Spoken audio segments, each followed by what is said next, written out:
Welcome, everyone, to the 28th episode of the Bamboo Lab podcast. I'm your host, Brian Bosley, and for the better part of the past 25 years, I've had the most distinct pleasure and honor of working alongside of some of the most amazing performers in the world. And what we do here today each week is we bring those ideas and strategies directly to you, to your car, to your headset, to your home, and to your office. Do you ever feel at times that you're just underachieving in life and you're that hamster stuck on the wheel and you're spinning but not going anywhere? You feel like you just have so much more to give to yourself, to your family, and to the world. Well, if so, you've landed in the right spot. This is your home. This is your Bamboo Lab. The content was created, written, and broadcast just for you, all you strivers, thrivers, and survivors out there. If you'd like to learn more about what we do at the Bamboo Lab, more about my private performance coaching, my team training, or our corporate speaking, feel free to reach out directly to me at any time. My email is Brian, and that's Brian with an I, at bamboolab3, and that's the number 3.com. Brian at bamboolab3.com.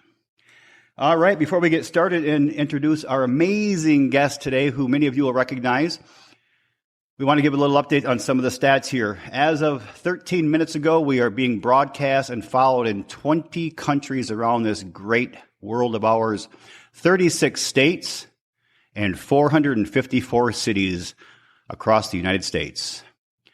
We'd like to get Alaskan. Anybody know anybody from Alaska? That's one state we're trying to pull in.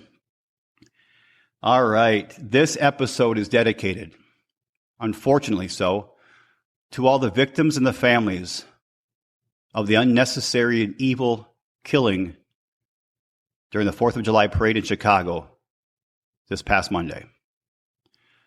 God bless the families and Godspeed to the victims on your journey. Let's dissect. All right. This episode, I've been waiting since January 3rd to bring this man back on. Many of you will recognize his name and his voice, but this time he's on the other end of the microphone. We've got Dave Dick on here. You guys remember Dave from the first episode where Dave introduced me to the podcasting world and he interviewed me for slightly over an hour. I'm going to read Dave's credentials, but they will only scratch the surface of the real Dave Dick. Dave Dick is a husband to Alicia, father to 3 amazing, beautiful daughters. He's a grandpa, and he is son to Diana. Dave is also a former Army Ranger who has done things and seen things and probably eaten things that none of us could even possibly fathom. He's an entrepreneur. He's owned restaurants. He's owned bars. He's owned care homes. The cool thing about Dave is he graduated high school at the bottom of his class because he didn't think it really mattered. It bored him. Went on to college, however, and graduated from college magna cum laude. This is a rags to riches story if I've ever heard one. He became a financial advisor in one of the world's largest financial firms, then went on to a vice president role and led over 400 advisors and their teams. Then he decided that he wanted to have more control and more influence directly with the client, so he went back to private practice. And now he is a managing director at the largest financial planning team in the nation. This guy is something else. He's a dynamo. For those who remember the episode a couple of weeks ago with Gino Luchaga, this is a lot like Gino. Dave, my brother, welcome to the Bamboo Lab. Well, thank you, Brian. And I don't know that I'd put myself in the category with Gino. That guy lives on a different planet. I'd like to go up to Colorado and hang with him, though, for a bit. I think it'd be intense. Yeah, he eats things that would make a billy goat puke. I don't get it either, but... Well, buddy, I'm so happy to have you on here. I really wanted to have Dave on for the 25th episode, halfway through our goal for the year. But before he starts talking, because he's got a lot to say, I have to tell you, it was this gentleman here who got me into the world of podcasting. I think it was back in the fall of 2021, and we were talking, and Dave and I do these interesting conversations where we challenge each other. We have a drink together over the phone, long distance. He's out of Dallas, Texas. I'm, of course, in Michigan. And we have these really interesting in-depth conversations about all forms of life, but it all revolves around developing ourselves and other people to better the world. And he said to me one day, he goes, buddy, your voice needs to be bigger. More people need to hear you. And he said, you need to do a podcast. And that planted the seed, and he helped me through the process of some ideas. And then he interviewed me and introduced me to the podcasting world on January 3rd of this year. So he has been an integral part, if not the integral part, of the Bamboo Lab podcast. Buddy, so happy. Well, thank you, Brian. And it was in you, man. I mean, honestly, it's just speaking stuff into the world and into the universe. And you ran with it and picked it up. And I'm proud of you. I mean, you do the discipline, you do the hard work, you do it week in and week out. You don't fail doing it, which is, I mean, honestly, you and I both know that's the secret to everything. Like, you just get in and get it done. And good things happen from that. So you're an example of that. So well done. Thank you, brother. Honestly, well done. Now, about that book you're writing, I'm just kidding. That's for your listeners out there. I gotta push Brian a little bit to accomplish some of his big goals as well. So, but he pushes me, so I appreciate that. Even as a guest on my own podcast, he pushes me. Sorry about that, buddy. Push me all you want, brother. Well, Dave, you introduced me to the world, so let me introduce you. Can you please tell us a little bit about who you are, your childhood, where you grew up? Just give the world Dave Dick. That's such a tall order, Brian. I would honestly, I thought about this when we talked about interviewing. I was listening to some of your other interviews, and I gotta share with you that I have probably the most boring background that somebody could have. I grew up in a very middle class family, 2 parents at home, loved us. It was myself. I'm an older sibling to a younger sister. So, the prototypical American middle-class family. Growing up, parents attended our sports events and supported us, and my sister and I participated in all kinds of events. So it's really kind of I listen to these overcoming battle stories, and I'm always inspired by that. And I just don't have that. It was a very average, just a prototypical kind of dream family growing up, and so it was great and wonderful. I will share with you that one unique thing that we probably had growing up is both my parents were very entrepreneurial, and I came from a long line. If your listeners remember, a long line of entrepreneurs in my family. And I had that, and I grew up with the last name Dick, and those two things kind of just set me apart from everybody else. And I kind of I know it can seem like not a huge deal, but most of us know kids can be pretty brutal on each other, and you can either stand and fight and deliver, or you can succumb. And I was more the former than the latter. And I think that helped just shape a competitive environment and attitude that I had growing up. And so that's a little bit about myself. My dad was a big inspiration for me growing up. He was a man of a lot of integrity. He did not grow up with a lot. He was a humble beginnings kind of guy, and did really well for himself comparatively. He had a very unfortunate childhood I won't go into, and it really shaped him. And he had a few codes. You don't lie. If you're going to do something, you do it right. You work every day really hard. He was more of an introverted person, yet he would blend to the environment he was in, and was very likable, and everybody liked him. When he passed, there was over 400 people that came to his funeral. It was amazing. I didn't realize how popular, how ingrained in his community my dad was, and how loved he was. But he had that background coming up. My mom came from a family of 7 children, so a very large family, and she had that whole entrepreneurial background as well. And so they really kind of shaped my sister and myself, our viewpoint, our work ethic, our, I don't want to say integrity, because everybody should have integrity, but just this, you say it the way it is. You never try to be mean about it. You don't pull punches. You just try to be honest and have a moral compass and have a lot of integrity. And so I may have wandered off there, but that kind of shaped my childhood. That's what I wanted to get across. I love that.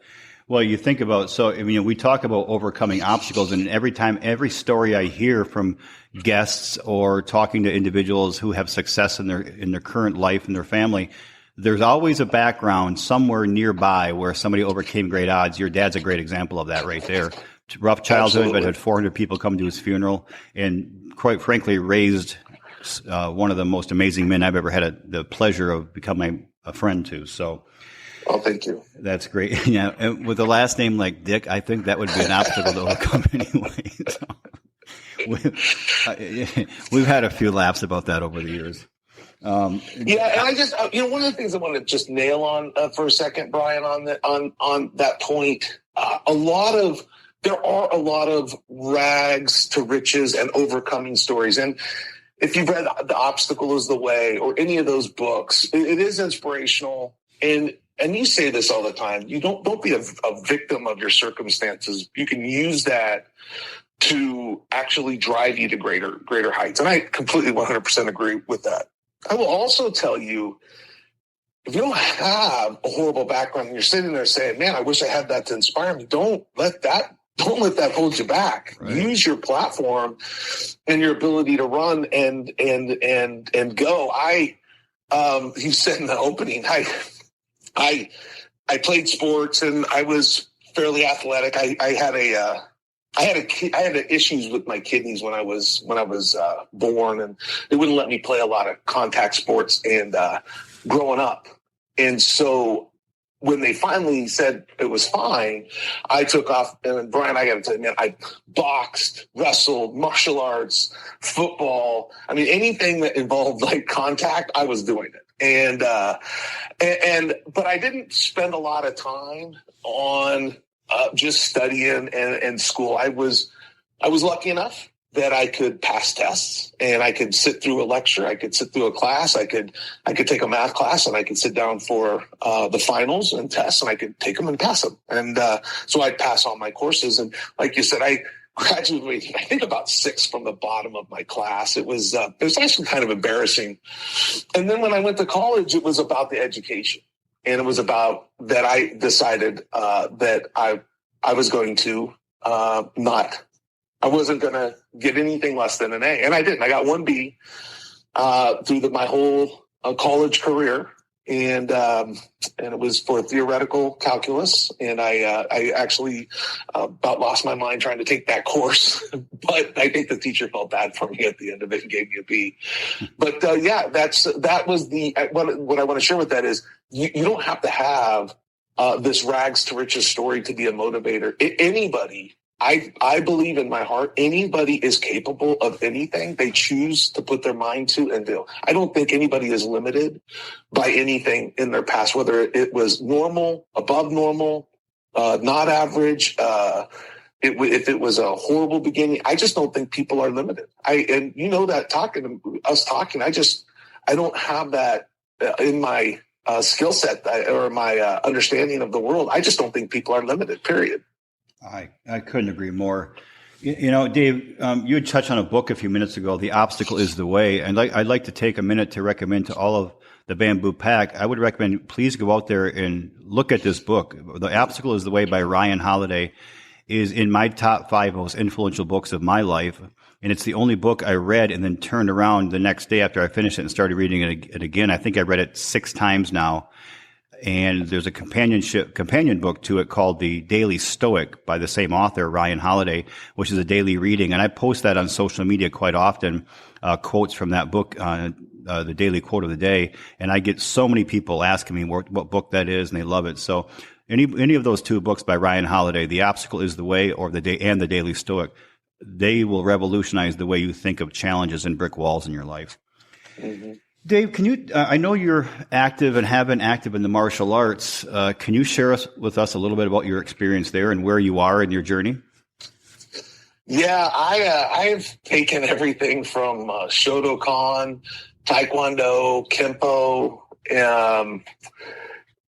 wrestling and boxing, which are in the martial arts, but maybe not the traditional karate sense of the word martial arts. And now I'm currently being humbled by an art called Brazilian Jiu-Jitsu, which is incredibly humbling. And I'm actually on a journey. I've had a lot of injuries. I had a shoulder separated and some hip and just a whole bunch of just stuff that's happened. And I'm actually on the journey back on the mat, and I've been working with my professor. They're called professors in Brazilian Jiu-Jitsu, as you probably know. And I'm this next coming week, we're supposed to be starting to roll a little bit. So I'm excited about getting back out and doing that. It's my form of meditation and Quan, I guess, my exercise, my peace. It's just something I've always incorporated and enjoyed doing. Are you the next Hoist Gracie? No, I'm the next. If I ever graduate through the belts and can get to my goal is to get to blue belt would be a great accomplishment for me. No, I just had one of the things, Brian, when it comes to belts and martial arts, and you've been around long enough, at some point they lose their luster. Mm-hmm. At least they did for me. It isn't why I do it. If I get a belt or a rank, great. It's not why I'm there. I'm there to perfect, to challenge myself, to be just an ounce better than the last time I left, to continuously push myself. And that's why I'm there. And if I get a reward for it, then great. But that isn't even my goal. Okay. Now, David, you said when you were younger you had an issue with your kidneys or liver. My kidneys. No, I've made an issue out of my liver. But no, I was born with unshaped and deformed kidneys, and so that kept me out of sports as a child. And I sort of related to that. You could probably imagine I fought a lot as a child. So I was one of those kids that I wasn't going to back down. I never backed down. And unfortunately, back then, it was more acceptable than it is today. I know it is. It's more acceptable back then than it was today. And so I learned to defend myself on the schoolyard, on the sidewalks and the streets and in the playgrounds and the fields and near the creeks, you learn to fight. It was such a problem. My dad, he tried to get me into boxing and wrestling and martial arts very early to try to not to give me weapons, but to get me to calm down and to have some controls. And actually, it did work over time because it actually, as you know, Dawson learned a lot of control. You can have issues and fighting and all of that, but I will tell all the listeners if you ever run into a situation like that, incorporate that into your life or your children's lives, because there is a control that comes from that discipline, as you well know. I mean, I think, you had mentioned earlier that you don't have this rags to riches story. You didn't come from this awful background, but when you dissect the dissection of someone's life, you do find that rags to riches story. And for you Bamboo Pack, please hear what Dave said. And, as a young person, as a young boy, he had issues with his kidneys. His kidneys were deformed. Or formed in an odd way. He's hurt his liver over the years, and that was his choice. But his kidneys. But yet, as soon as he was released, he went out right away. Boxing, football, wrestling. Became an Army Ranger. I mean, that's not an easy gig. And then now has been very active for several years in the martial arts. I mean, that right there is a person who doesn't see, like he said, anybody is capable of anything. Regardless of their past, there are no limitations. That's powerful, life-changing stuff. It really is. That's amazing. Dave, so you kind of answered this, and I know most of my guests struggle with this question, but is there any one person who inspired you most as you grew up? Stay with us. We'll be right back. Get the latest insights from top mortgage pros on Mortgage Connects, a podcast by MGIC. We interview thought leaders from across the industry to share their wide-ranging expertise and candid views on critical market developments and current housing trends. Our guests reveal highly effective marketing and referral strategies, training tips and best practices, and what you can expect from the mortgage market in the future. Hear from experts like best-selling author Todd Duncan, U.S. Bank's Lenny McNeil, and Freddie Mac's Danny Gardner. Listen to Mortgage Connects on your favorite app or at mortgageconnects.com today.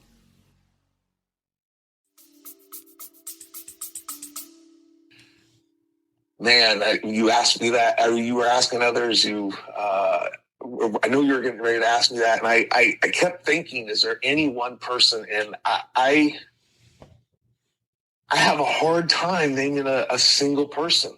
Okay. It's a amalgamation of a number of people who helped form who I would give credit for why I'm here today. So if it's okay, can I list off a few people? Yes, because please. They're all family. When I was developing, I was a hothead.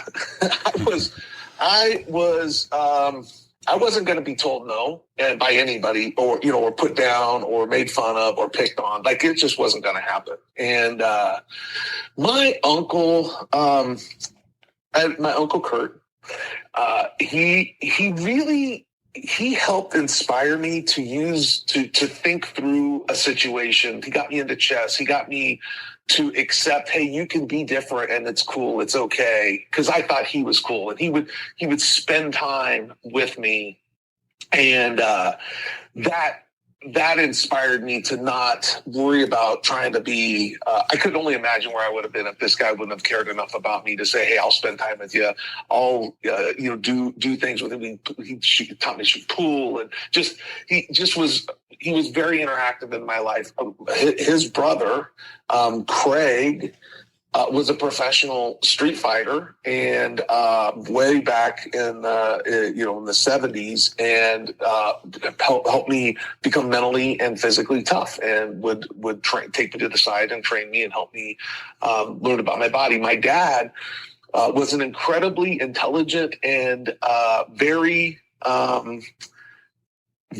competitive individual as well, and he and I would get our swimming pool, and we battle for swimming, and we battle for lifting. He'd exercise with me, and he was a man who he wouldn't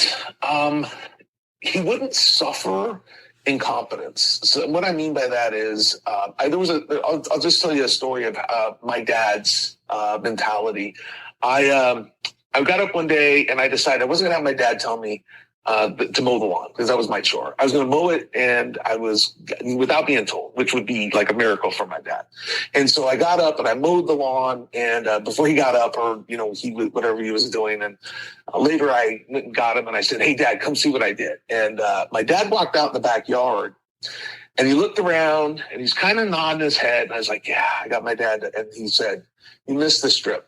And he turned around and he walked in. I was crushed, Brian. I was like, are you kidding me? I got up and finally, I don't know how old I was, 7, 10, 11, whatever. It was at some age, but I was proud of it. But that moment stuck out in my head. And as the years developed, at one point I was very, I thought to myself, that's kind of a jerk thing to do if your kid does something. But my dad wasn't a fan of, hey, you get trophies because you showed up. He was like, hey, you're going to work. You're going to work hard. And if you're going to do something, if you don't want to do it twice, do it right. And as I started growing up and getting older, that, for whatever reason, that moment stuck with me.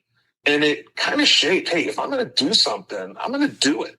I'm not going to halfway do it. I'm not going to kind of punch my, check and show up for work and just do my time. I'm actually going to show up, kick butt, take names, and make the most of it. This is my opportunity. And just kind of those things like that shaped. My mom was always my biggest fan. And no matter how low I got, how depressed I got, or how up I was, my mom was always my biggest fan. And she showed me that you can love somebody. A human can love another human unconditionally.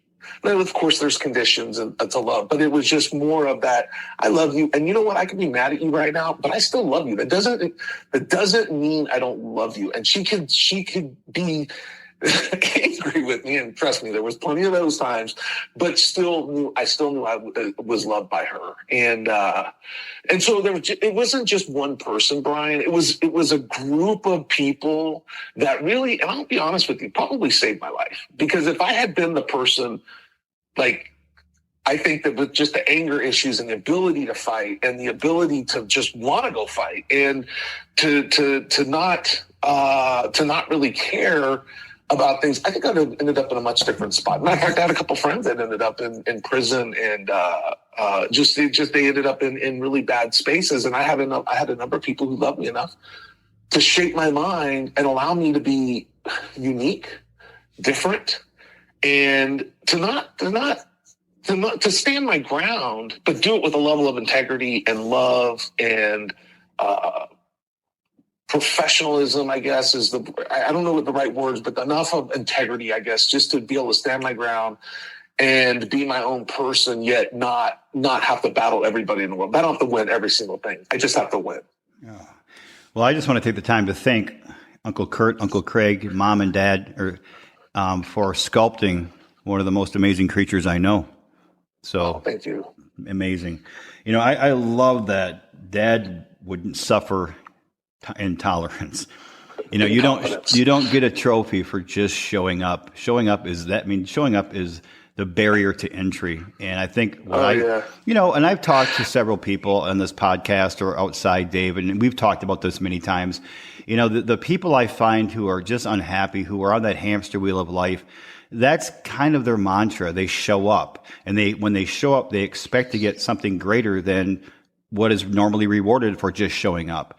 And they come in, they punch the clock, they do their job, they punch out, they go home, they live an average, mediocre life, and they kind of blend in. And, you know, I always say mediocrity is the greatest camouflage. And a lot of people like to be camouflaged from reality, from challenges, from growth, from having to truly get down and sculpt their bodies and sculpt their minds and their hearts and souls.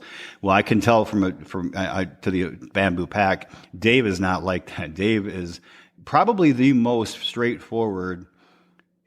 He's a misfit. He's an oddball. Mm-hmm. You are, and you're an iconoclastic kind of dude. And that has really helped me over the course of our friendship and brotherhood to really gain more respect for you, because I really love the misfits in life. You know, I think the quote that it's been credited to so many people, but talking about the misfits and honor them and cherish them because they changed the world.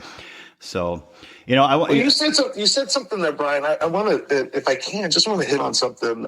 It's very important, and it's very important in our world today.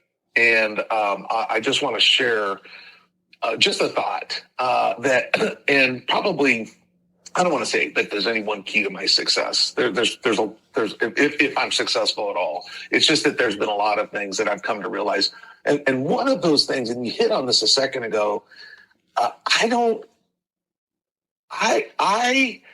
Let me share a story, and then I'll share with you how that impacted my life. I decided I was going to play football. Actually, my dad decided I was going to play football, and so that's a whole nother story I can go into at some point. But I show up, and I'd never played football. I'm playing with these kids who'd grown up playing football together, mind you. And I got moved to a school 25 miles away from where I was supposed to go to school. It was a whole story. It was just disruptive because I was headed down a path. My parents were having none of it. They're going to put me in this other school, and my dad I was going to play sports, and I was going to play football, and I'm competitive. So now I'm here in pads, and I think I'm doing a good job. And I think I'm a freshman in high school. So what do I know? So I think I'm hitting kids harder than anybody else. I'm running faster than kids. I'm catching balls. I'm doing all this. And I think I'm better than anybody. And I think I deserve a starting position. And I didn't even get a second string position. I was like, man, you're lucky you got a pair of pads, kid, type of conversation. And I kept bugging the coach. And he finally turned around one day. It was after practice, and I said, when am I going to get a chance to start? And he looks at me and he says, hey, if you're that good, it'll happen. Don't worry about it. And that statement stuck with me forever, because what it did is I just said, okay, all I got to be is I got to come out here and just be the best. I'm not entitled to anything. I can think I'm the greatest thing in the world, but if I don't prove it, and I can't prove it over and over and over, then it ain't going to matter. And that statement stuck with me for everything. And I have realized I'm entitled to nothing, not a single thing. I'm not entitled. I am grateful for every opportunity I get. I am grateful I get to wake up in the morning. I am grateful that I got a profession that's a noble profession, that I get to make a difference in people's lives. I am grateful that I have a family that I love and loves me back. I'm grateful for friends like you, that I get an opportunity to be with people like you. It changed my thinking. I didn't really have that a lot, because growing up with my kind of childhood, you're just scrapping and fighting all the time. I didn't really think I was entitled to anything anyways. But when I got that sense of entitlement, like I deserve something, I had a coach. Again, it's one of those moments in life. I had a coach who spoke truth into my world that stuck with me, and it helped. It changed my life, because I realized I was entitled to nothing. But I was also able to go out and take that as energy and then apply that and go, you know what? I'm not entitled to this. I got to earn it. And when I get up tomorrow morning, guess what I got to do? I got to earn it again. And guess what I get to do the next day? I get to earn it again. Like, I get to do that every day. And I think that's helped me to do the things that I've been able to do. I love that. Dave goes back to this concept of, he was a scrapper when he was younger, and then he obviously martial arts. Now, I don't know what Dave looked like back in the day, but when I had an opportunity, Dave and I met, we talked about this before. Was it 15, 16 years ago, Dave? Yeah. Somewhere in that ballpark. About 16, 17. That was out of, were you in Vancouver or Portland or Portland, weren't you? I think it was in Portland at the time. Okay. Yeah, it was in Portland. And the company had hired me to come out and do some coaching. So when I flew in, they said, this guy's going to be picking you up. And I said, okay, great. And I didn't know what to expect, but I expected to be picked up and be taken right to the office to start work. Well, here Dave picks me up, and this big guy, he's not fat, just a big guy. He's intimidating looking. And I remember thinking, whoa, who the hell, am I coaching this guy? And I know his credentials. I think I would have been more intimidated. And then with him is his amazing wife, Alicia, and their 3 beautiful daughters. And we don't go to the office. We all go to lunch first. I don't remember where we went, but I remember exactly the table. I remember where I can picture the meal. And that's how we got connected. So Dave started off, his exterior is a great deal different than his interior. But his interior is also incredibly tough as nails. So well, I don't know about that. I wake up. I will tell you, I wake up feeling I got to catch up every single day. And I'll bet you, if you asked a lot of the people that you interview, they probably feel the same way. Oh, I got to get up, and I haven't made it. I don't think I think I've accepted the fact that I'll never make it. And I'm okay with that, because I now appreciate the journey. It took me a long time I have goals, but I really want to get good at the journey. Like, I want to get good at the discipline it takes to get up and do something that other people talk about doing or want to do. They're just unwilling to put in the effort and time and energy to do it. You're going to have to keep talking, because I'm taking notes and I can't talk. I don't have anything more to say. I mean,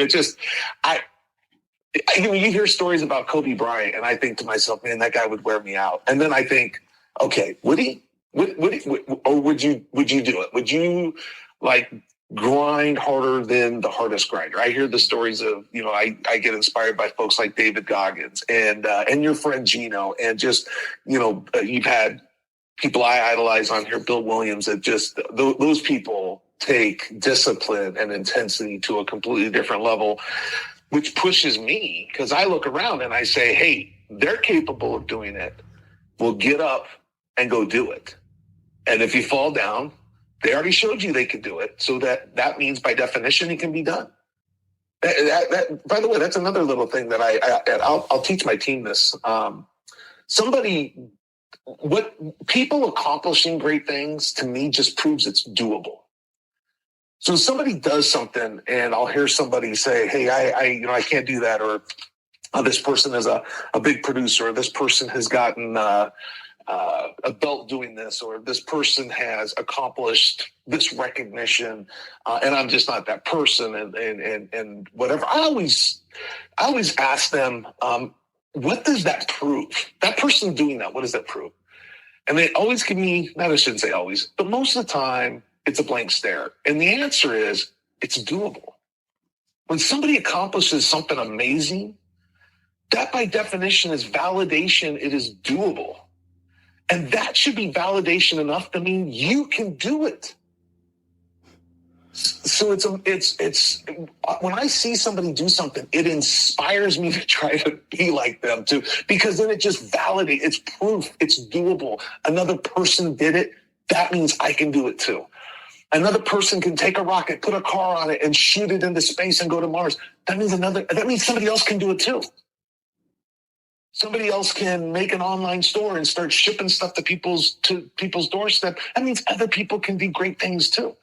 Somebody can start in December, decide to do a podcast and put on one of the best podcasts that you should be listening to. I think every Tuesday or Wednesday at 5 a.m. gets a new podcast dropped. That means you can do it too. Thanks for that drop, buddy. I mean, I'm honestly, Dave and the Bamboo Pack, I have more notes on this piece of paper than I've had in my 28 episodes of doing this. I mean, I don't know how I'm going to recapture all this, but I'm going to try in a little while. But I've got another question for you. And you've never been afraid of the grind. I mean, you've leaned into the grind, the difficult tasks, and you kind of, like I said, you're that misfit, that oddball that likes that. I like the grind. Most people. I like the grind because it's my only separator. I'm not smart. You've seen me. You've talked to me. I'm not. I'm not intelligent. I'm not good looking. I don't have a lot of gifts. I'm awkward. I'm socially awkward. So the only thing I can lean on, buddy, is grit. That's all I got. The grind is my only separator, man. That's powerful. Well, so. With that being said, Dave, what is the most difficult thing you have ever done? Pick myself back up. Okay. You mentioned a little at the beginning. I was an entrepreneur, and I've had businesses that have succeeded, and I've had businesses that have failed. And if you're entrepreneur long enough, that's the price. That's the price of success is failure. That's success. I mean, there are people that maybe they're successful right off the bat, and you hear about children geniuses and that stuff. That wasn't me. So I had owned businesses, and I had a business that I basically, for all intents and purposes, it got ripped out from underneath my hands, and it was financially devastating to the point that I had moved my wife and two beautiful children, and one on the way, had lost everything and had to live in an unfinished basement of my sister's house. And she was gracious enough to allow me to do that. And I had a skill set of cleaning carpets. I had a carpet cleaning company for a bit, and I would go to the local grocery store and rent a day carpet machine and knock on doors and call friends and clean their couches so I could take the coins and go down and buy 59-cent tacos and split them for my kids. Like it was, and Brian, you have the same background, so I'm not sharing anything that you haven't, and most of your listeners haven't probably endured. And but all because I had a number of businesses, and just a few years before that, we were taking vacations, and I had a pocket full of cash everywhere I went, and it was just a different lifestyle, and it sucked the soul out of me. I'll be honest. I really contemplated some very scary things in my life at that point in time, to the point of saying, hey, is this all worth it? And I don't think I've ever shared that with too many people. It was actually a very, I remember where I was going through that thought process, and I remember what it felt like. And I remember just giving myself just a little bit of grace to say, you know what, if I feel this way tomorrow, I can do something about it. But today, I'm just going to live through the day. I'm just going to give it 24 hours. And then 24 hours came, and I just gave myself 24 hours. And what the hardest part, Brian, was looking in the darkest moments of my life, and then rebuilding myself from there to go on and to accomplish more than I ever thought I was even capable of accomplishing. A few components of that. One was I refound, or I should better say, God came and found me. And that really was an inspiration and gave me the hope and love of an eternal Father. I had the opportunity to have a couple people just speak some very powerful truths into my life that I had something still left to give, that I wasn't worth just an insurance policy or something to that effect. There was actually something more I had left to do. And from there, I started picking myself up. And I'd say that's probably the toughest thing that I ever did. But it was, looking back, it was a defining moment that it's never happened to me since. And I've had failures since that. That's continued. But my resolve and my love for life and it's wasn't about the business failures. And that's what I thought it was all about. My life, all of our lives are so much more important than any financial success.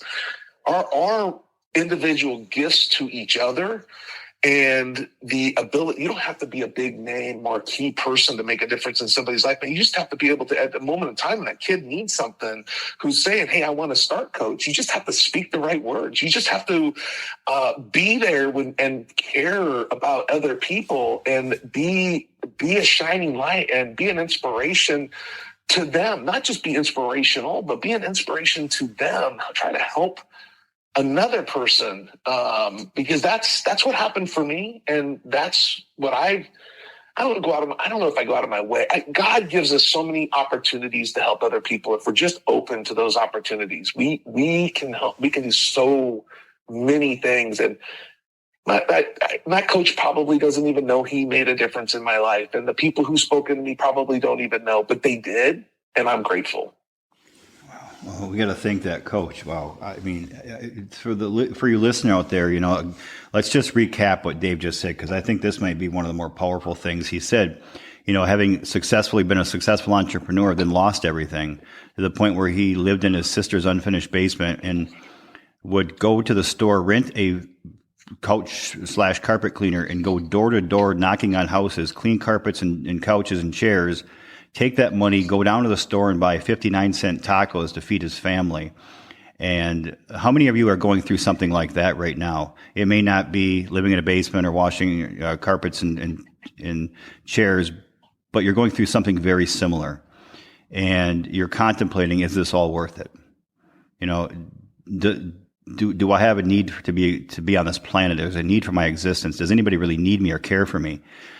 The answer is yes.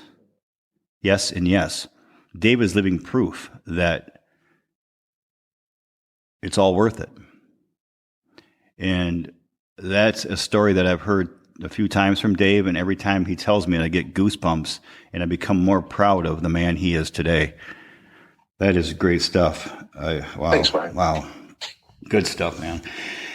Okay, so next question for you, my friend, is, you're a pretty raw dude. And I've been on the receiving end of this, but the Bamboo Pack has not yet. So what do you when you have to get raw with somebody, how do you handle that? When you got to get in someone's face and you've got to maybe grab your part of your dark side, or maybe help them explore their own dark side. What do you do? How do you handle yourself? It's something I had to learn, Brian. It's something I had to learn. As an entrepreneur, you It's not a democracy, man. It was very simple. This is what Dave said. We're not taking a vote. This is whatever the policy was or whatever I was implementing. It was get on the bus or get off the bus. Like, it was literally, that was no cut and dry, no leadership, no nothing. I had to learn all that. Matter of fact, you kind of helped me with a lot of that. I don't know if you know that. I really had to learn to set that to the side. You actually said something, Brian, that probably was one of the biggest keys to my success in financial services and leading people in financial services.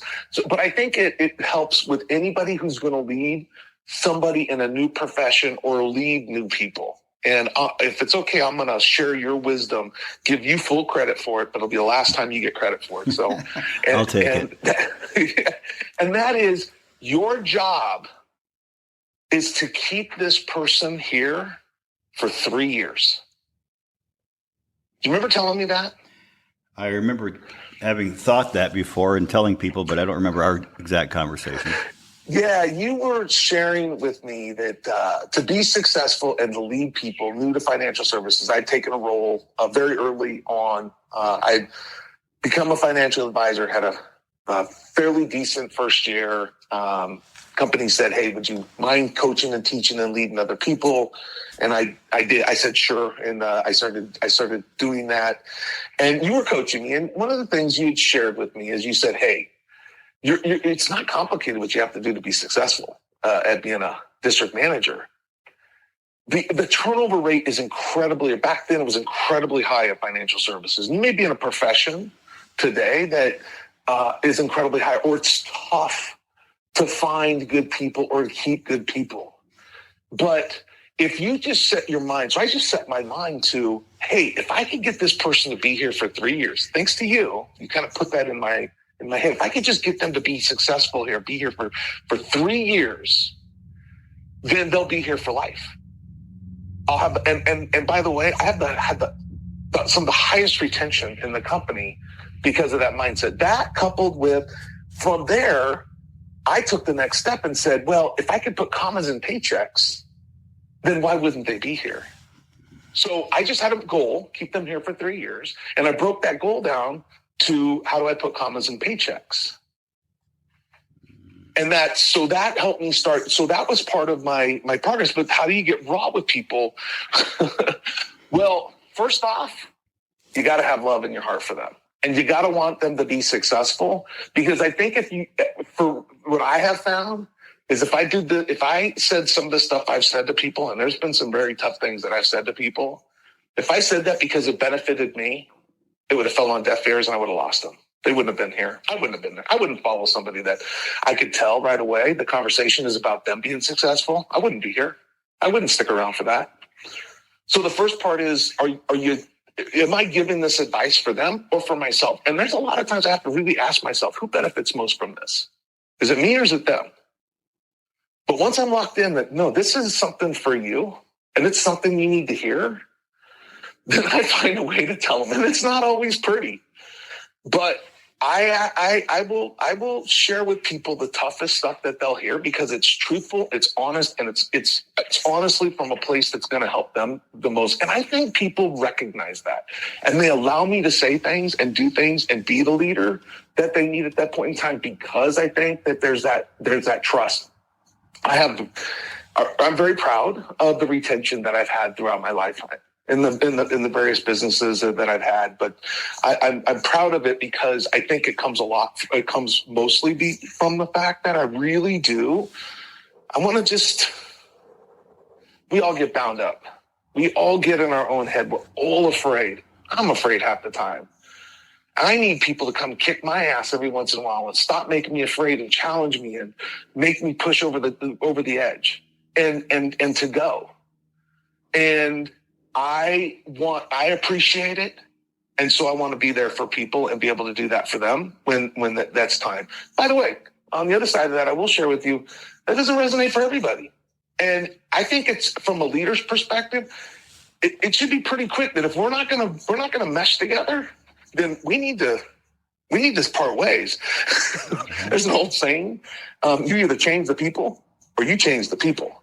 Like you have to connect and you have to click and you have to find those people that are going to challenge you. I think you have to find those people that are going to challenge you and believe in you and love you. Know that they come from a place of integrity, that they're actually here to help you, not just themselves. And by helping you, they help themselves. But if it ain't about you first, if it ain't about helping the other person first, then find those people that do care about helping you first. And that from there, they benefit from it. Align with those people. I would say that's when I have to get raw, I really have to center myself. Am I doing it for them or am I doing it for me? And if I'm doing it for them, do I have enough integrity to tell them the truth? As hurtful as it may be. Now it's incumbent upon me as a communicator to find a way to get that across. Because if I'm just off-putting, that's not going to help them. Mm-hmm. But find a way to find alignment with them. Do I know their goals? Do I know their motivators? Do I know their fears? Do I care? Do I have enough concern for them? Have I made deposits? Have I helped them overcome other things? Or am I just pushing them and pushing them and pushing them? And there's no give and take. There's no two-way street. I have to challenge myself to think through that. So I think a lot of that allows me to be a little bit more direct with people. The other side of that question, though, Brian, is what do I do when I have to get raw with myself? Yeah. And that a lot of times there's, I wake up with a lot of, or I go to do something and I hope I have people around me who love me enough like you to say, hey, you're in this role or this profession and you've said you wanted to do this other thing. Well, come on, man. Like, what's going on here? What's this fear? What's this concern? And what's holding you back? And really challenge and push and make me better than I even think I can be half the time. And I'm always amazed that what we can accomplish when we get out of our own way to go do something. Well, I remember those. We're all riddled with fear. We're all riddled. Gino seems like a pretty tough guy. We all have that fear. All of us. I think the differentiator is people who just figure out a way to hack themselves, to not let fear drive them all the time. Yeah. They find a way to overcome that. I recall those conversations in the past where you were challenging me to get off my ass and move forward in some area, or I was challenging you to get off your ass. And I think you're exactly right, David. The fear situation is it's incumbent in who we are. We are all born with, or not born, but we accrue these unnatural, irrational, submersive, subconscious fears in our life. In episode 27, we dealt with this in the No Fear Zone. And going back to what you said about getting raw with people, what you said sums up it defines, I should say, the aspect or the philosophy, I believe, that our role as leaders, parents, teachers, whatever profession you are in, when you are dealing with another human being, your primary role is to increase their sense of self-worth. And that's it. Bill Williams and I talked about this quite a bit in our podcast together. And that doesn't mean just motivating and rah and saying attaboy, attagirl. Sometimes it means taking them behind the proverbial woodshed and giving them the lashing they need in order for them to grow. But it's all done under the context of love and respect, where you're doing whatever you're doing to make them a better person in whatever role or goals they have. Mm-hmm. So thank you for that. Hey, I'll give you one other thing on this, on the fear thing. And by the way, you summed that up perfectly about, being able to not just the rah, but actually like, hey, can I help you go somewhere? Definition of leadership, right? Definition of leadership, helping somebody go somewhere they wouldn't have gone on their own. Mm-hmm. Amen. Right? Isn't that the definition of leadership? And we all want to be leaders on here. And by the way, we are leaders. You lead your family. You lead your church. You lead your the people, your friends and friends, your leader at work at some level. Like we lead up, we lead down. We're all leaders, and leaders help people go places they wouldn't have gone on their own. Just make sure that if you want to be a leader, you're trying to help people go places they wouldn't have gone without you, wouldn't have gone on their own. That's perfect. That's perfect. And that sums up a lot of even professional practices or jobs. Whenever you're working with any human being, whether it's a financial advisor, a doctor, a psychiatrist, a school teacher. I mean, whenever you're working with somebody else, it's taking them to a place they wouldn't have gone without you, getting them to do something at a higher level they wouldn't have done without you. One of the things I've learned recently, Dave, and I've worked with many of my clients on, and this concept doesn't come from me, but it comes from Brendan Burchard, another performance consultant in my field who I have a great deal of respect for. He discusses developing influence in other people. It really comes down to three things: teaching them to think at a higher level, challenging them to grow, and role modeling for them. Mm-hmm. To me, that sums up the epitome and the heart and the soul of leadership and influence right there. And that's a lot of what you just said. I love that. Here's another thing about fear, and I see this, and I think, Brian, you're if anybody's listening and they find themselves on the trap, hire Brian. Now, that's a plug for you, Brian, but hire a coach. Now, I recommend Brian, but hire somebody. Because here's something that people do, and I know this is going to resonate with people out there, somebody out there. There's a fear or concern. Don't want to, let's make up an example. I don't want to change jobs, or I don't want to leave the job I'm in. And why? Well, I have bills. I have a family to take care of. I have these responsibilities. And what if I don't make it?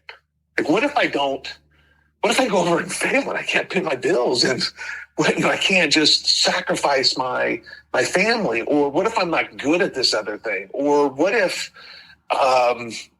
it was fill in the blank? Like, we rationalize our fear and we build boxes and cages and we don't even know it because we think we're being noble, or we think we're that we can't accomplish this other thing that's going on in our head. It's not that we're not motivated. It's not that we aren't goal-driven. It's not that we don't want those things, really, really want those things. It's that when that fear hits us, we find a way to rationalize our cage, rationalize the box we're in, and rationalize our ability not to go be our greatest version of ourselves. And I think people that can actually overcome that or show the greatest amount of courage, because every person I know that has ever had to step outside their comfortable box had to do it with a lot of courage. They had the same fears, the same rationalizations. I know I did. I'm speaking personal experience, and I shared that with you. I didn't want to look like an idiot. Go leave one great role for another. And I didn't want to be the laughing stock, and I didn't want to fall on my face and not be able to support my family, but I did it anyways. And I did it because I had a great friend who pushed me. I also did it because I said, you know what? I've been down before. What's the worst thing that's going to happen? You're going to find a way to pick yourself up and get back at it again. Yeah, this ain't going to put you down. Even if it does, you do fail at it, you're not down. It doesn't define, no one moment defines your whole life. Like, you can get back up again. Anyways, I want to share that because somebody out there right now has a great goal, and they would be great at what they could do if they could be unleashed from the chains that hold them back, but they're rationalizing all the reasons they won't take that next step. You know, Dave, I was talking to a client. This is so apropos. I was speaking with a client this morning, doing this no fear zone exercise with him. And he said he sat down this week, or it must have been last week, I'm assuming, and asked himself the question, if I had no irrational fears for the next 7 days, what would I do differently this week? Mm-hmm. And he wrote down 3 things. And one of them was meditation. And this is an exercise I've had probably about a third of my client base doing right now. And I spoke on it this past Friday or Tuesday, in episode number 27. He said, and I said, let's dissect that a bit. He said, well, I realized if I do meditation, and I'm going to paraphrase quite a bit here, that I become a better version of myself. It's just one of the many things I need to do to become a better version of myself. And he said, I realized in the process of this exercise that in order for me to become the man I want to become, I have to lose the man I am right now. And that scares the hell out of me. Wow. And I just love that. I said, man, you summed it up. It's so true that we know. So true.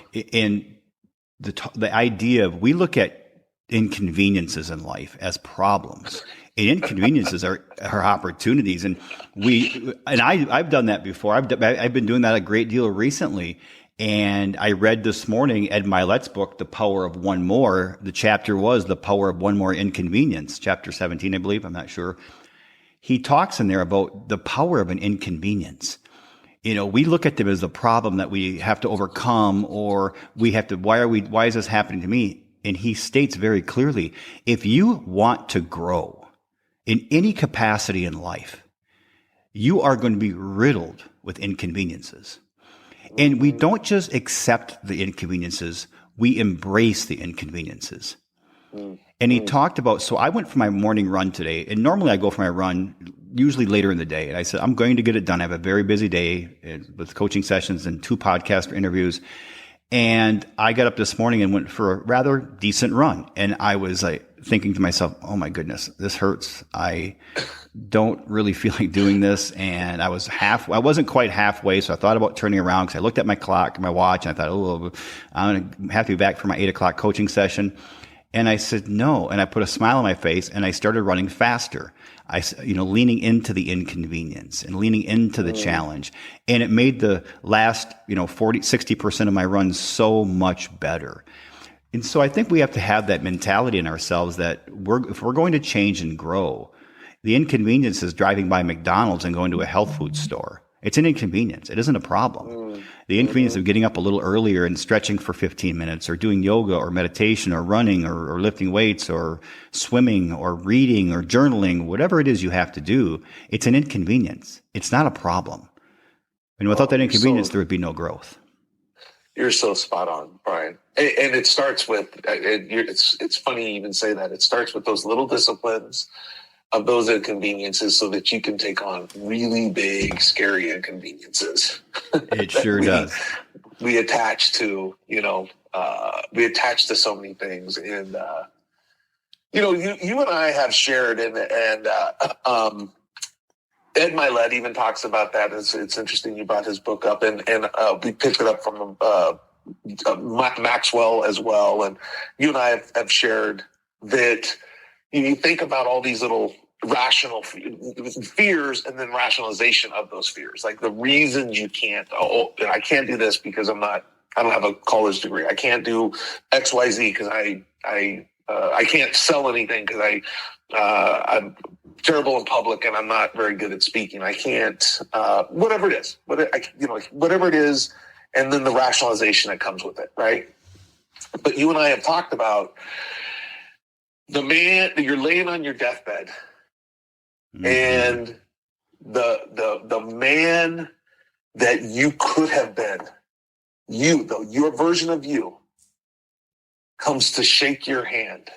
And you can look and like you've said, you made this comment. You can look at that person and realize, man, all the things I could have been and done in my life and I didn't do them. Or you could look that person in the eye, shake their hand, and that person is you. You are a replica of the person you could have been. You left it. In wrestling, we call it leave it all on the mat. Football, you leave it all on the field. Like you lived as hard as you could live. And I after having failed and succeeded and failed and succeeded, and I'm on this pattern, I seem to do this a lot. I've just come to realize that it's all a journey, and it makes every time you go through that, I think that's what helps some people become successful. Every time you go through that failure, it helps you, and you overcome it. The failures you realize just don't define you. They don't trap you. They don't hold you down. You're willing to take them on. They're not as painful as you think they are. I think, Dave, when you asked me that question late December of 2021, it changed my perspective of life. That question, you followed up with that question after you asked me what my dark side was in late December, and it got me thinking. And then when you said that, within minutes of after asking me that question, I really started thinking about that. And I couldn't agree with you more. And when you don't have those failures and you don't try to overcome those inconveniences in life and you don't lean into them and embrace them, then really you are destined to live a life of quiet desperation, and you will never truly meet the person you could have been. And to me, that is the biggest sin and biggest crime of all time is to be on your deathbed and meet the person you could have been, and it's not you. Oh man, that scares me worse than anything, Brian. Well, like, that is literally that scares me more than anything. Well, for the bamboo pack out there, I had the privilege of doing my 5-year life and I call it my 5-year life plan. And I had to write down 2-3 weeks ago what I'm going to accomplish over the next 5 years. And they're lofty. Now, Dave is going to work with me a little bit on these and challenge me on some of these numbers and things, but it was when I was actually writing them down on paper on an Excel spreadsheet, I realized how much fear I had putting them on paper and then sharing them with the 5 people who I knew would hold me accountable in life. Because I realize now, if I don't accomplish those things, I will die not ever meeting the man I could have been. That's the man I could have been. That, as well as along with my true peak identity, are the man I could have been. And I'll be damned if I'm going to die not meeting him and shaking his hand and saying, "That's me. You're me." Hey, Brian, can I capitalize on that just to help some folks out there when they're thinking about goal planning? Yes, and thinking about, because you just tapped in a secret. You'll hear goal gurus or performance gurus talk about set up goals that you can accomplish, and or you hear some people set these lofty goals and whatever. Like you'll get all these advice and stuff. I'm personally in the latter camp, man. I don't care. I want to shoot for something I think is completely incapable of ever accomplishing. So that's how I set goals. Like I think of what's the most somebody's ever done, and then I try to do one more than that. Like that's just how my head works. And I'm motivated by it. And I realize that I may not make it, but that's not, to me, it's directional. It's a force. It pushes. But you set a hack that people cringe and run from, and I would encourage everybody to accept. And your hack was you leveraged other people to hold you accountable. And we tend to not do that as a whole. We tend not to say, "Hey, I'm going to lose 50 pounds and I'm going to do it in 6 months. And by the way, I'm making that promise to you." We don't want to do that to other people because then we're accountable to it.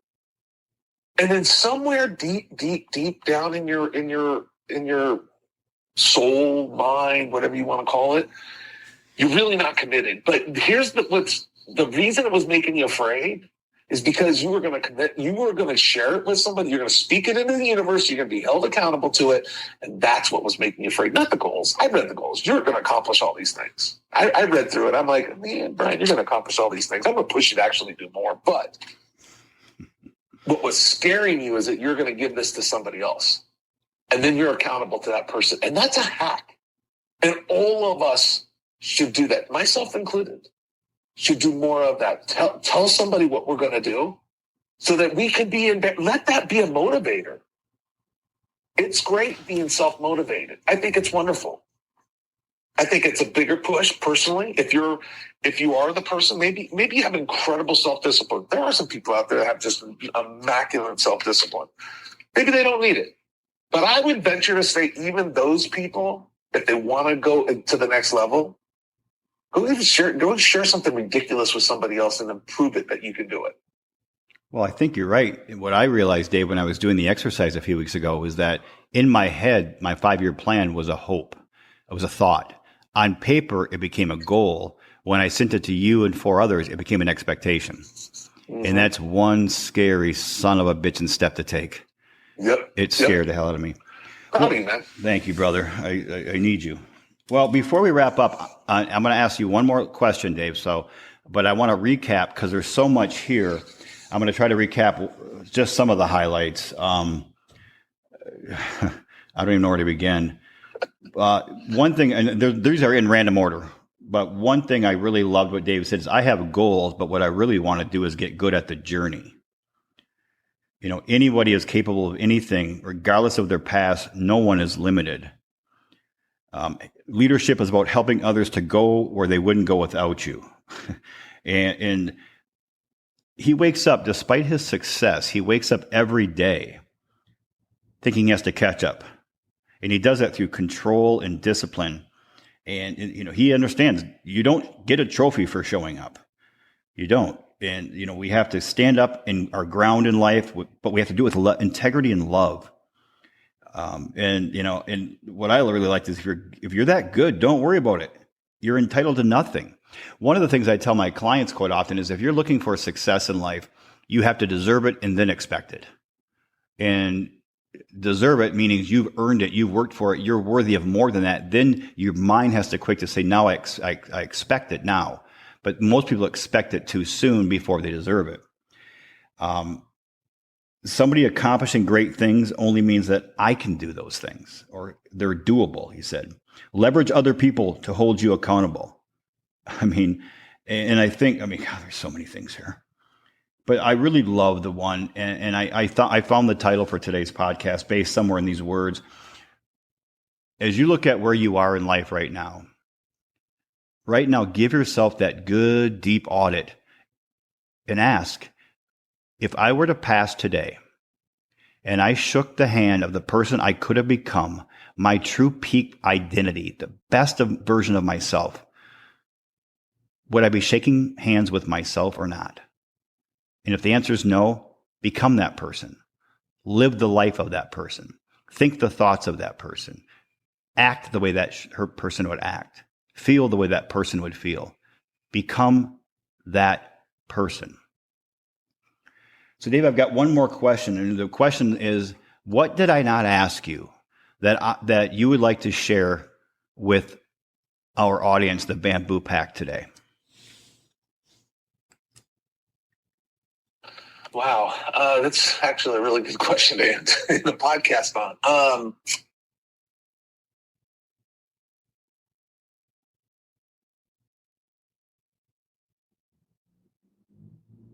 Did I stump Dave Dick?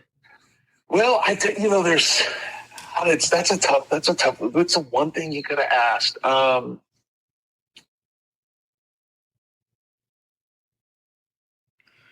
here's one for you, Brian. What's next? That's always, all of us should be asking that. So, what's next? What's next? So what's next? I knew it. I shouldn't have said it. I knew it. I told you I wasn't that smart. See, I had to hack myself through college, and I'll say that. The grind is your separator. What's next? What's next for me is a few things, Brian. And so first off,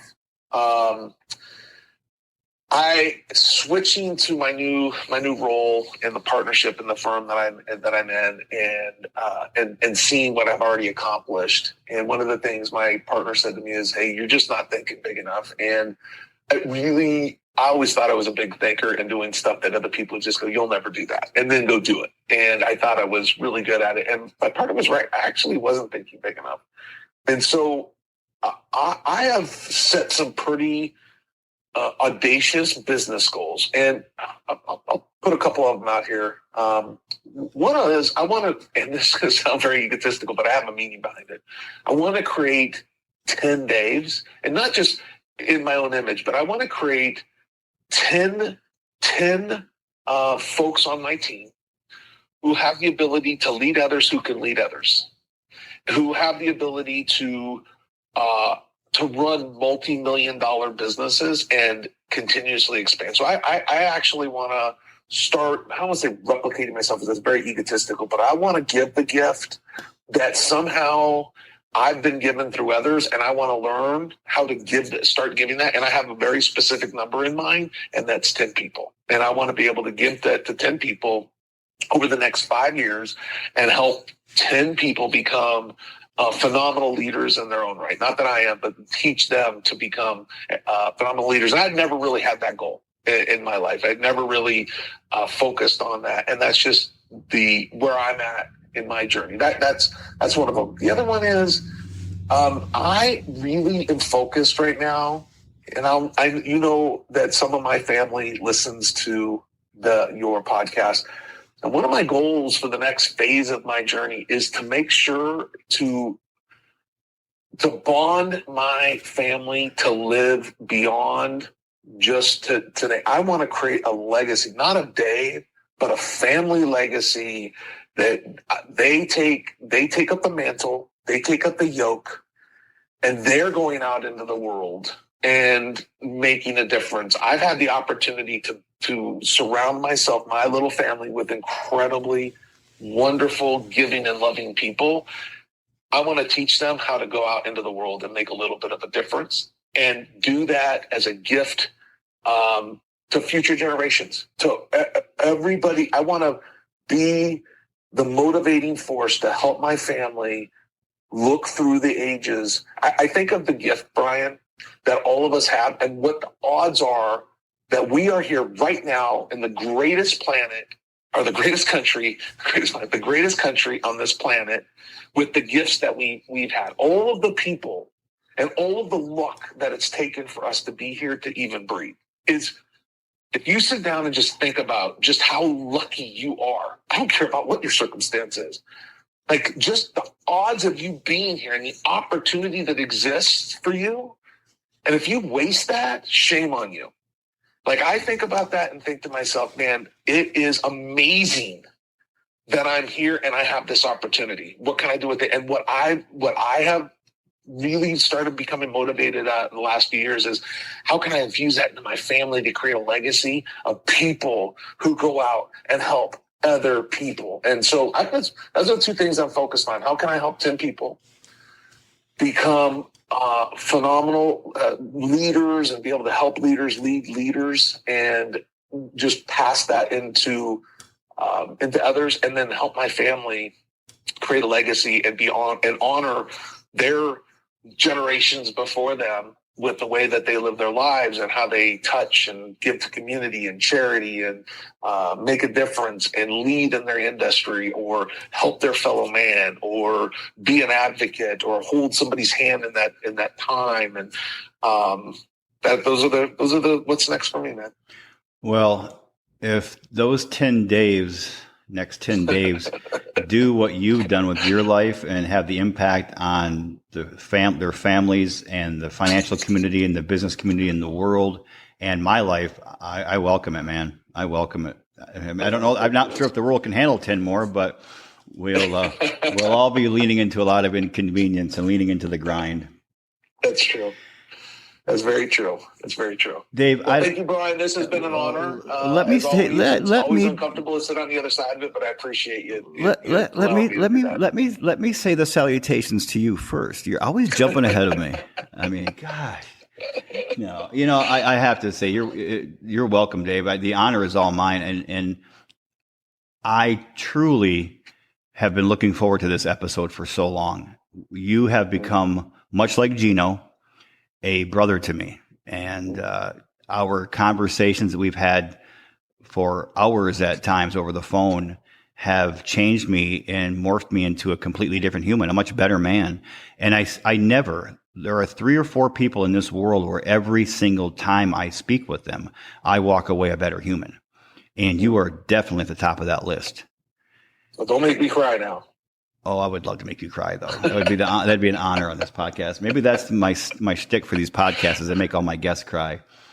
And I got to share, Gino, I know you're listening out there, and we're coming after you because you're going to be part of our little group here. Because the 3 of us together on phone calls and teaming up and holding each other accountable that'd be incredible. That guy, he'd make me. He's talking about a different level of human. That's awesome. Yeah, he is. So, Dave, thank you.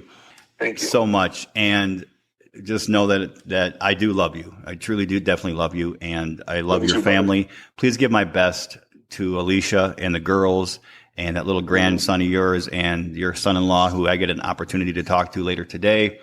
And God bless you and your family. Kick his ass, Brian. Oh, I'm going to today. Before we sign off, Bamboo Pack, I want to take the moment to read a heart letter that we received this week that I thought was apropos. Because as Dave talked about leaving a legacy to his family to go out there and change the world and make the world a better place, I got this letter today or yesterday that said, "We just took a long drive around the lake with the kids on the boat. I played your episode of you and your son talking. complete silence until the episode was over. I looked over and my daughter was there actually taking notes. Might have to take another trip around and play the lead versus follow episode tomorrow. Thank you so much. I could see their wheels turning in their head. Now, Bamboo Pack, these are young kids, elementary school and middle school kids. These aren't adult kids. So the guests that I have on here that share their wisdom can change the lives of people regardless of age, from 9 to 99 or beyond. So please share some of these episodes with your children. We try to keep it PG. Sometimes it gets a little PG-13, but we try to keep it so that all people can benefit from the wisdom of the guests that we bring on here. So as we wrap up today, I just want to take this time to thank Dave again for his incredible wisdom. Get out there and execute what he said. Get out there and please take this podcast and follow us on Spotify, Amazon Music, iHeartRadio, whatever platform you listen. Rank us 1 through 5, and please share this particular episode with 5 people that you love. Only 5. Just share with 5 and let them take it from there. There is so much wisdom packed in the past hour and 10 minutes or whatever it has been, 20 minutes. In the meantime, get out there, sculpt your life to the point where when you do pass on to the next part of your journey, that you can look in the mirror or shake the hand of the person you could have been. That's the greatest of honors. I care about you all. I believe in you all. God bless you. God bless your family. God bless all of your friends. And by all means, man, God bless those beautiful dreams you have.